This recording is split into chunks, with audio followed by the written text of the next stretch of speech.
Unit two group and group dynamics. Group and group dynamics क्या होते हैं? अब ग्रुप क्या है? अ कलेक्शन ऑफ टू और more interacting individuals who maintain stable pattern of relationship, share common goals and perceive themselves as being a group. तो group जो होता है वो मुख्तलिफ लोगों का जो आपस में इंटरेक्ट होते हैं, राब्ते में होते हैं, एक स्टेबल जो है ना उनके दरमियान रिलेशनशिप पैदा होता है जिसमें उनका कॉमन गोल होता है। एक ही गोल के लिए वो एक ख़ुद को जो है ना समझते हैं कि वो एक ग्रुप हैं। कि फॉर एग्जांपल किसी कंपनी में हो या किसी स्कूल में हो आप, तो वो जो टीचर हैं वो सारे समझ लें एक ग्रुप बना लें कि उनका एक गोल कॉमन ही होता है कि वो स्टूडेंट्स की हेल्प करेंगे स्टडी में और उनको फैसिलिटेट करेंगे।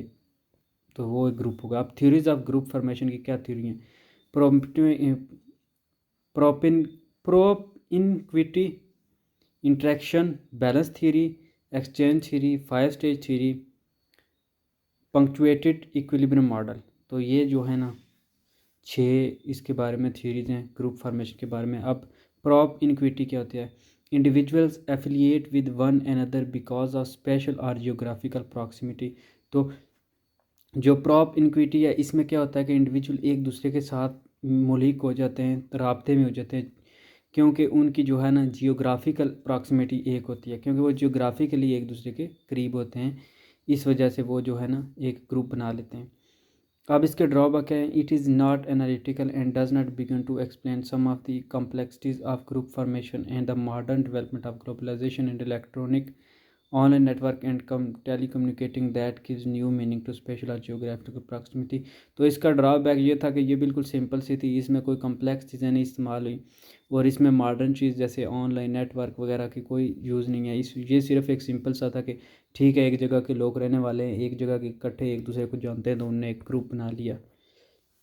Interaction, a classical theory of George Homans based on the activities interaction and sentiments.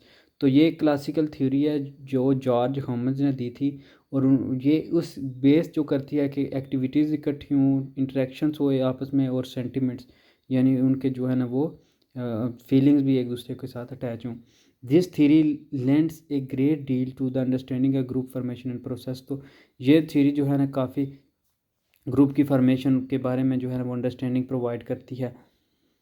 Persons in a group interact with one another not just in the physical propinquity sense or increasingly electronically but also to accomplish many group goals through cooperation and problem solving. तो इसमें सिर्फ वो एक दूसरे के साथ interact नहीं करते या फिजिकली सिर्फ अटैच नहीं होते, बल्कि वो हर लिहाज से इलेक्ट्रॉनिकली सेंसिकली और बहुत से जो है ना गोल को मुकम्मल करने के लिए एक दूसरे के साथ कोऑपरेट करते हैं और प्रॉब्लम सॉल्विंग करने की कोशिश करते हैं। अब बैलेंस थ्योरी में थियोरॉड न्यूकॉम ने दी थी, persons are attracted to one another in the basis of similar attitude towards commonly relevant object and goals।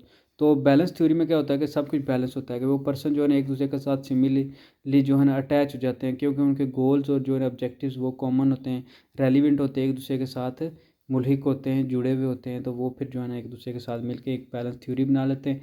Both propinquity and interaction play a role in balance theory. तो balance theory में वो दोनों होते हैं कि वो उनकी जियोग्राफी भी एक हो सकती है, उनका इंटरेक्शन जो है ना वो इंटरनेटली वो जो है ना टेलीकम्युनिकेशन एक दूसरे के साथ जो है ना वो बिल्कुल अटैच होते हैं ताकि बैलेंस बन सके एक, और उनके जो ऑब्जेक्टिव्स होते हैं और गोल्स होते हैं वो रेलिवेंट होते हैं। अब बैलेंस थ्योरी में देखें, इंडिविजुअल एक्स और इंडिविजुअल वाई दो इंडिविजुअल हैं, तो दोनों मिलकर एक जी ग्रुप बना रहे हैं। कॉमन एटीट्यूड्स एंड वैल्यूज़, तो इसमें इनकी क्या क्या कॉमन चीज़ें जी, रिलीजन हो सकता है उनका कॉमन हो, पॉलिटिक्स में हो, लाइफ स्टाइल भी उनका सेम हो, मैरिज हो, वर्क हो और अथॉरिटी, तो इस तरह की चीज़ें जो है उनमें सेम होंगी, तभी जाके जो है ना एक अच्छा ग्रुप बनेगा। Exchange theory based on reward cost outcome of interaction. तो ये इस चीज़ पे बेस करती है कि जो रिवॉर्ड की कॉस्ट है, जो इनाम मिला है, या आउटकम जो नताइज है इंटरेक्शन के, जो कि उनके जो इंटरेक्शन होगा, जो वो मिल के काम करेंगे, उसके उनको नताइज या उसका उनको रिवॉर्ड क्या मिलेगा, इसको मद्देनज़र रखते हुए एक जो है ना वो ग्रुप बनाते हैं।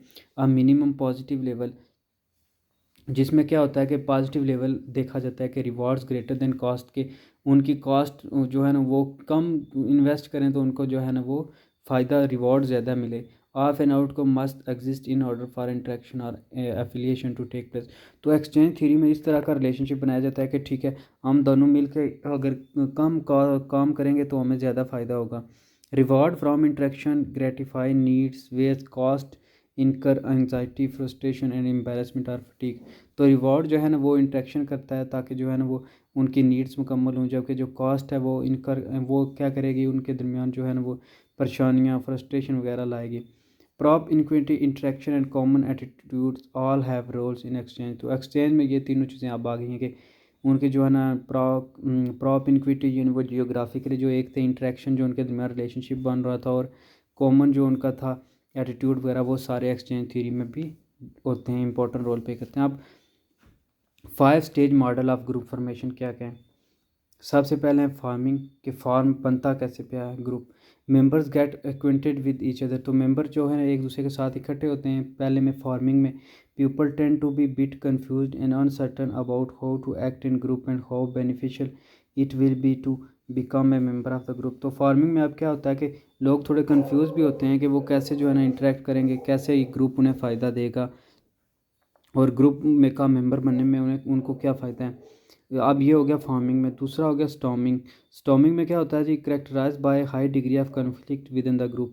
जिसमें स्टॉर्म एक समझ लें आ गया, अब जो है ना बहुत ज़्यादा एक कन्फ्लिक्ट पैदा हो गया, सादम आ गया एक जो है ना ग्रुप के दौरान।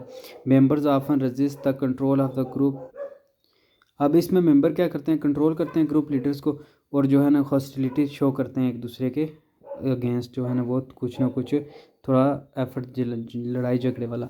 अब नॉर्मिंग क्या होता है, the group becomes more cohesive and identification as a member of the group becomes greater. तो जैसे जैसे ग्रुप में जो है ना नॉर्म आते हैं, ग्रुप में जो है ना वो कोहेसिव एक दूसरे के साथ लोग अटैच होते हैं, तो आइडेंटिफिकेशन की जाती है, तो वो एक बिकम ग्रेटर, वो एक बड़ा ग्रुप बन जाता है और अच्छा ग्रुप बनता है। इसमें क्या होता है, अब क्या हुआ है जी, क्लोज रिलेशनशिप डेवलप हो गए हैं। अब लोग नॉर्मिंग में जो है ना क्लोजली अटैच हो गए हैं, फीलिंग उनकी शेड हो गया, उनके गोल कॉमन हो गए हैं, इंटरेस्ट जो है ना वो म्यूचुअली एग्रीबल हो गए हैं, अब वो राज़ी हो गए हैं हर चीज़ पे। फिर है परफॉर्मिंग, अब वो परफॉर्म करेंगे। Question about group relationship and leadership have been resolve and the group is ready to work. अब जो है ना सारे मसले हल हो गए, अब ग्रुप नॉर्म, अब ग्रुप बन गया है, अब परफॉर्म करना शुरू हो गया। अब सारे मसले हल होने के बाद हैविंग फुल डेवलप हो गया है। अब लोग जो है ना वो पूरी एनर्जी लगाएंगे कि जो उनकी जॉब है वो करें, तो वो फिर अपना काम पूरा करते हैं। अब adjourning, group may cease to exist because they have met their goals and are no longer needed, in which case the end is abrupt. अब जो है ना अर्निंग अब जो है ना कैंसिल होगा ग्रुप, या ख़त्म होगा, क्योंकि अब उनका गोल वगैरह जो है ना अटैच हो गया। जैसे व्हाट्सएप पे ग्रुप बना लेते हो आप जी के, ठीक है, इसी एक सेमेस्टर के लिए, तो जैसे सेमेस्टर आपका ख़त्म होता है या आपकी वो डिग्री कंप्लीट होती है, तो वो फिर वो आपका ग्रुप ख़त्म हो जाता है। तो वो फिर आपका एक कॉमन गोल था, जब वो हल हो गया तो आपने फिर आपकी डिग्री, आपने वो ग्रुप ख़त्म कर दिया। अब जो पंक्चुएटेड इक्विलिब्रियम मॉडल है, groups go through 2 stage is marked by the mid point of the group time together. तो ग्रुप जो है ना 2 स्टेजेस से गुजरता है ताकि जो है ना वो उसका जो पॉइंट है उस तक वो पहुंच सके। The first half, the second half. The first half is a period of equilibrium in which the group makes plans but accomplish little. तो फर्स्ट हाफ में ये होता है कि ग्रुप वाले सिर्फ प्लान बनाते हैं और वो उनको मुकम्मल थोड़ा ही मुकम्मल करते हैं या स्टार्ट करते हैं। सेकंड हाफ में क्या होता है, group members make changes that lead them to accomplish the group's task as the deadline approaches. तो सेकंड हाफ में जाकर फिर जो है ना वो चेंजेस करते हैं और अकम्प्लिश करते हैं ग्रुप वाले जो उनको डेडलाइन अप्रोचेस होती हैं, जो उनका फाइनल गोल होता है। करेक्टरिस्टिक्स ऑफ ग्रुप सब क्या है, सोशल इंटरेक्शंस होते हैं कि सोशली वो इंटरेक्ट होते हैं वर्बली या नॉन वर्बल तौर पर, यानी बातचीत से या इशारों से एक दूसरे से बात करते हैं, इंटरेक्शन करते हैं कि ठीक है, या लिसनिंग या लैंग्वेज में, या फिर जो है ना रिटर्न में या नॉन वर्बल तरीके से, ये होता है। फिर स्टेबिलिटी, स्टेबल होता है कि there must be some stable relationship that keep group members together and functioning as a unit. तो स्टेबिलिटी में क्या होता है कि वो स्टेबल ग्रुप बनाते हैं, उसमें लोग आपस में इंटरेक्शन करते हैं, मिलजुल के रहते हैं, काम करते हैं, कॉमन इंटरेस्ट और गोल्स, उनके गोल या इंटरेस्ट कॉमन होते हैं कि ठीक है, जैसे एक स्कूल में है या एक जो है ना स्टाफ है, तो उसका गोल कॉमन होगा कि वो स्टूडेंट्स के जो है ना वो अच्छी एजुकेशन, उनको क्वालिटी एजुकेशन प्रोवाइड करेंगे, उनके अच्छी जो है ना वो वैल्यूज़ नॉर्म्स वगैरह सिखाएंगे। अब recognition as being a group को वो रिकग्नाइज सारे करते हों कि हम जो है ना सारे ग्रुप मेंबर हैं। People who recognise each other as member of their own group and can distinguish these individual from non members. तो उनको पता हो कि कौन से जो है ना उनके ग्रुप के मेंबर हैं, कौन से उनके फ्रेंड्स हैं, साथी हैं, कौन से उनके जो है ना वो कंपेनियन है, कौन से जो है ना वो नहीं है, तो ये उनको पता होना चाहिए।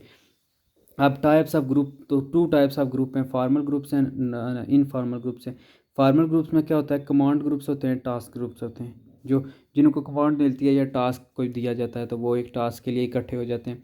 जबकि इनफॉर्मल में क्या होता है, इंटरेस्ट ग्रुप्स और फ्रेंडशिप ग्रुप का इंटरेस्ट उनका सेम होता है और उनकी फ्रेंडशिप की वजह से ग्रुप बन जाता है। अब formal group created by the organisation intentionally design to direct its member toward some organisation goal, कि किसी ऑर्गेनाइजेशन में एक गोल बना लिया, जैसे किसी आप जगह काम कर रहे हो तो उनको वो आपको एक जो है ना कहेंगे 15 बंदा है तो 5 बंदों को कहेंगे कि आपने ये जिम्मेदारी उठानी है, तो आपने ये जो है ना चीज़ पूरी करनी है या ये टास्क है ये आपने पूरा करना है। तो वो एक ऑर्गेनाइजेशन, आप स्कूल में जैसे पढ़ा रहे हैं तो वो कहें साइंस के ये 5 बंदे अलग हो जाए तो ये साइंस के रिलेटेड एक स्कूल का इशू है, दरख्त लगाने हैं तो ठीक है, तो आपने बताना है, स्टूडेंट को गाइड करना, तो वो समझने एक फार्मल ग्रुप बन जाएगा।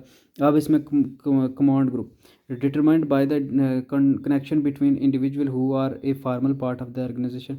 तो इसमें देखा जाता है कि इंडिविजुअल के दरमियान कनेक्शन क्या है, वो क्या फार्मल पार्ट ऑफ ऑर्गेनाइजेशन है, तो फिर उनको कमांड दी जाती है। Task formed around some specific task क्या दिया गया जी कि आपने दरख्त लगाने हैं, स्टूडेंट्स को गाइड करना कि आपने, तो वो आपने फिर उस हिसाब से उतने दरख्त लगाने होते हैं, लगवाने होते हैं सही तरीके से। इन फार्मल ग्रुप में क्या है, develop naturally among an organisation personnel without any direction from the management of the organisation within which they operate. तो इसमें क्या होता है कि इनफॉर्मली एक नॉर्मल जो है ना ऐसे ग्रुप बन जाता है, ठीक है, लोग मिलजुल के जो है ना ग्रुप बना लेते हैं, इसमें कोई ऑर्गेनाइजेशन का कोई रोल नहीं होता। इसमें इंटरेस्ट ग्रुप होता है कि एक group of employees who come together to satisfy common interest. कोई इसमें जो है ना एक कोई 5 साइंस के टीचर कर लें आप, तो वो क्या करते हैं जी के देखते हैं कि अपना इंटरेस्ट, वो कहते हैं कि स्टूडेंट्स को जो है ना इसमें हेल्प चाहिए, या फिर इस तरह के जो है ना केमिस्ट्री में मैथ का कोई थोड़ा सा पोर्शन आ रहा है तो वो मैथ वाला टीचर करा दे, और मैथ में कोई जो है ना अगर इस तरह की थ्योरी वाला काम आ रहा है तो वो कोई फिजिक्स वाला बंदा करा दे, तो ये उनका फिर इंटरेस्ट बन जाता है, तो वो गोल हासिल करने के लिए एक इंटरेस्ट ग्रुप बना लेते हैं। आप friendship group informal group that develop because their members are friends often seeing each other outside of organisation. तो फ्रेंडशिप में ये होता है कि वो लोग ऑर्गेनाइजेशन काम कर रहे हैं, टीचर हैं, तो वो एक दूसरे के साथ जो है ना इकट्ठे बैठते हैं, तो वो दोस्ती कर लेते हैं ताकि हम बाहर भी मिलें तो इसी तरह एक ग्रुप की शक्ल में मिलें। अब what makes people join group, लोगों को क्या चीज़ मजबूर करती है कि वो ग्रुप बनाए। सबसे पहले तो सिक्योरिटी, कि लोग जो है ना, आप अकेले जो है ना वो एक ऑर्गेनाइजेशन में काम कर रहे हैं तो आप अकेले बैठ के क्या करेंगे, वो और हर चीज़ जो है ना, आपको अब सिक्योरिटी चाहिए, दोस्त चाहिए ताकि वो आपको गाइड कर सकें, हेल्प कर सकें। फिर सेल्फ इस्टीम, खुद को जो है ना बूस्ट करने के लिए, खुद को जो है ना सेटिस्फाई करने के लिए। फिर पावर, आपको पावर मिलती है जब आपके साथ 3-4 लोग हों, इकट्ठे हों आप लोग, तो फिर स्टेटस मेंटेन करने के लिए एफिलिएशन, ताकि जो है ना आपका दूसरों के साथ रिलेशन अच्छा, और गोल अचीवमेंट में इजी हो। अब एस्पेक्ट्स ऑफ ग्रुप स्ट्रक्चर के हैं, नॉर्म्स हैं, रूल्स हैं, स्टेटस है और कोहेसिवनेस है। नॉर्म्स क्या हैं, एक ग्रुप अनस्पोकन रूल्स, के ग्रुप के जो अनस्पोकन, जो बोले नहीं जाते, जो रूल्स बनाए जाते हैं ग्रुप के, सेट किए जाते हैं, generally agreed upon informal rules that guide group members behaviour. तो ऐसे होते हैं जो ग्रुप के बिहेवियर को गाइड कर सकें, जैसे regulate the behaviour of group is in important way में, जैसे फोस्टिंग वर्कर्स, जैसे जो है ना काम जो वर्कर हैं उनकी हेल्प करनी है, honesty and loyalty to the company, ताकि जो है ना उनके वो कंपनी के साथ होनेस्ट हैं और लॉयल हों। Establishing appropriate way to dress, उनको जो है ना इस तरह अप्रोप्रिएट करें ताकि मुनासिब वे से वो ड्रेस करें। फिर dictating when it is acceptable to be late और फॉर एब्सेंट फ्रॉम वर्क, तो फिर उनको जो है ना ये भी गाइड करें कि अगर आप गैर हाज़िरी करेंगे या आप जो है ना वो लेट आएंगे तो आपके साथ क्या होगा। अब पर्सपेक्टिव नॉर्म क्या होते हैं, dictate the behaviour is that should be perform. तो इसमें डिक्टेट करें, उनको ऑर्डर दें कि जो है ना उनका बिहेवियर शुड बी परफॉर्म होना चाहिए, वो परफॉर्म करें ताकि। अब प्रोस्क्रिप्टिव जो डिक्टेटेड नॉर्म है, dictate specific behaviour that should be avoided, तो उनको इस लिहाज से गाइड करें कि ये आप बिहेवियर छोड़ दें, अवॉइड करें इससे। हाउ डू डेवलप, अब नाम कैसे डेवलप होते हैं, बेसिस ऑफ नाम डेवलप है। अगर प्रेसेंटेड सेट ओवर टाइम है तो फिर सीटिंग लोकेशन ऑफ ईच, तो इसकी जो है ना आप परसेंटेज, आप टाइम पे आएँ जी, टाइम पे आके बैठें, तो फिर जो है ना उनको बताना होता है कि आपकी सीटिंग लोकेशन पे देखूंगा मैं। फिर carry overs from other situation, professional standard of conduct करें। एक्सप्लिसिट स्टेटमेंट फ्राम अदर्स, दूसरों से बच्चें, इज्तनाब करें। Working a certain way because you are told that's how we do it around here.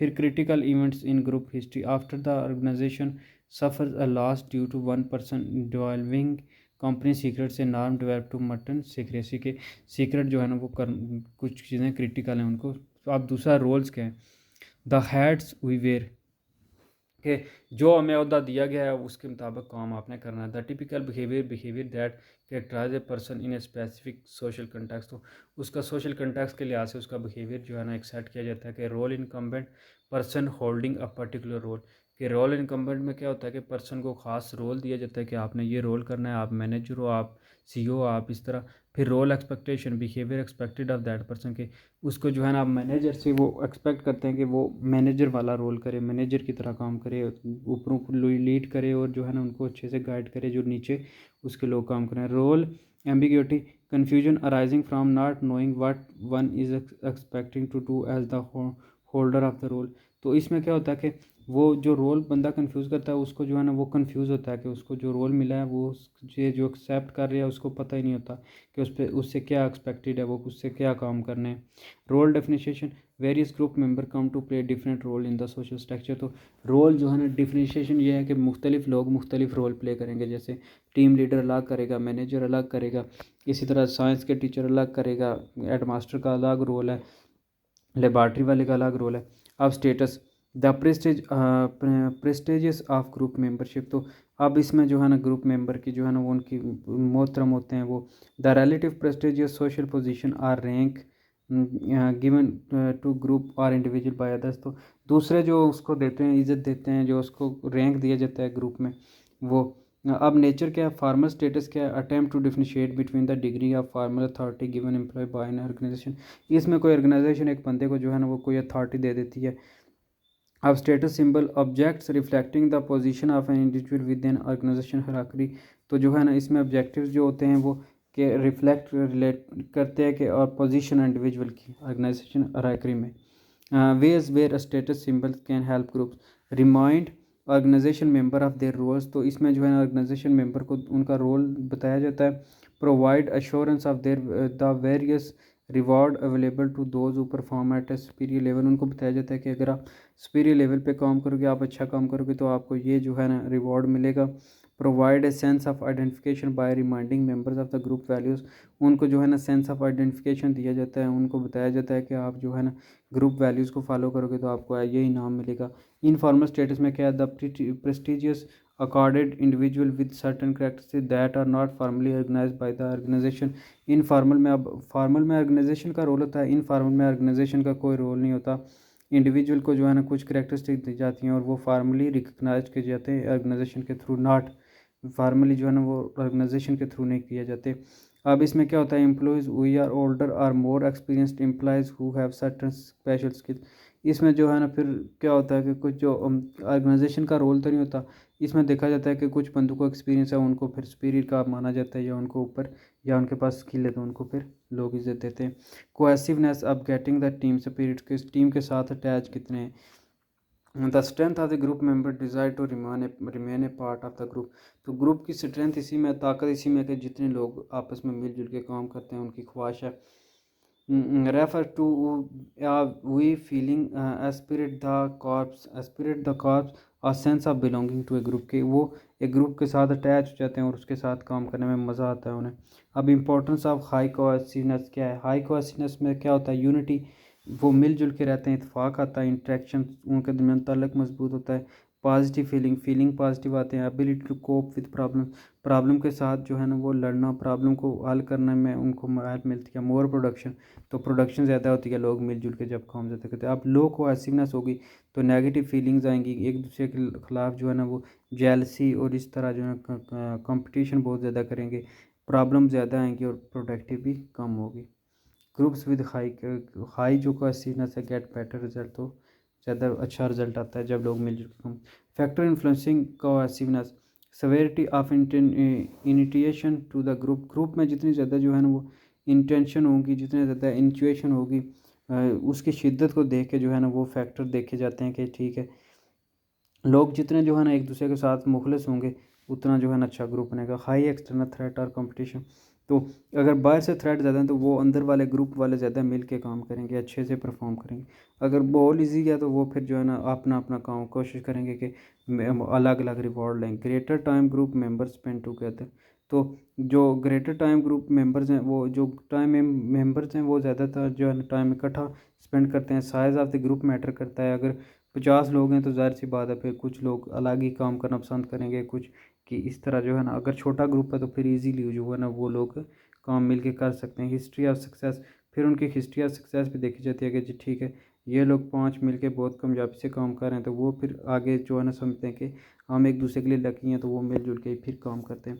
High cohesive group also can be problematic, तो कुछ जो है ना ज़्यादा अगर ग्रुप मिल के वो ज़्यादा कोहेसिव हैं तब भी प्रॉब्लम बन जाती है। If a highly cohesive group's goals are contrary to the organisation goal, तो अगर एक बड़े ग्रुप के गोल जो हैं वो ऑर्गेनाइजेशन के अगेंस्ट गोल हो गए हैं तो वो गोल भी जो है ना ऑर्गेनाइजेशन के लिए फिर अगेंस्ट हैं उसके, और उसके लिए नुकसानदेह हैं। That's all.